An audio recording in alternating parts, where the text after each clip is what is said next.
1926 ஒரு வங்கி கொள்ளை நடந்தது. அது இன்றும் பிரான்சின் மிகப்பெரிய கொள்ளையாக இருக்கிறது.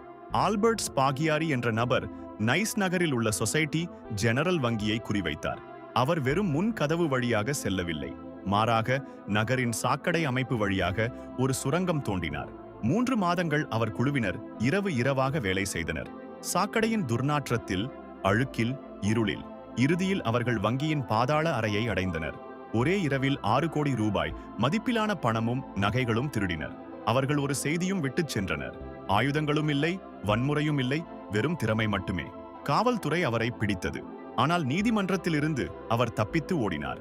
ஸ்பாகியாரி ஒரு குற்றவாளியாக இருந்தாலும் மக்கள் அவரை ஒரு ஹீரோவாகவே பார்த்தனர்.